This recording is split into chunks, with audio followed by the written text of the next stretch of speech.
Lucas era um médico grego, um artista plástico fantástico. Lucas era dotado de muitos dons e ele não conheceu Jesus. Ele foi conhecer Jesus, os ensinamentos de Jesus, por meio de Paulo, apóstolo que era judeu, que depois de se converter começou a falar de Jesus. E Lucas conhece Paulo em Damasco.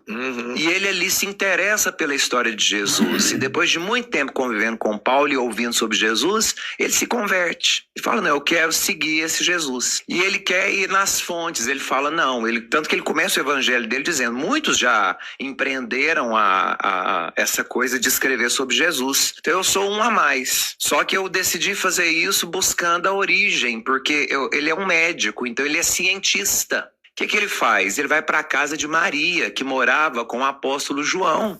Lucas sai de Damasco, atravessa todo o Oriente, vai para a Ásia Menor, que hoje é chamada de Turquia, vai para a cidade de Éfeso, e ali ele senta com Maria, mãe de Jesus, para ouvir dela quem foi Jesus. Tanto que os primeiros capítulos do Evangelho de Lucas, que nunca viu Jesus, relatam com minúcias de detalhes a infância de Jesus, como que foi a infância de Jesus. Isso é uma tremenda mentira, é uma balela. Primeiro que o evangelho de Lucas não era nem apóstolo. Não era nem apóstolo, ele nunca andou com Jesus. Nem conhecia Jesus, como ele falou, certo? Lucas, ele narra um fato da infância de Jesus, quando ele foi para o templo ensinar os doutores da lei. Um fato. O verdadeiro escritor, ou apóstolo, ou evangelista que conta a história da infância de Jesus se chama Tomé. Tomé era apóstolo, andou com Jesus.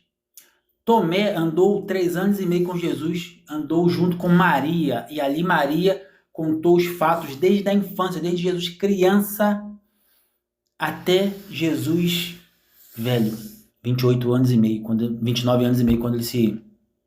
quando ele foi batizado.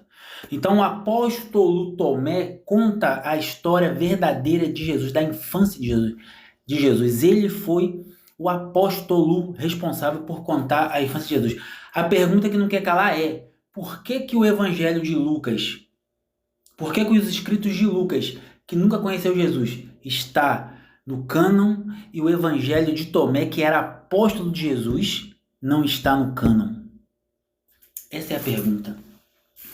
Por que Lucas colocou lá um fato, Jesus com 12 anos, quando ele foi até o templo ensinar, e o evangelho de Lucas, que conta a história de Jesus desde quando ele nasceu?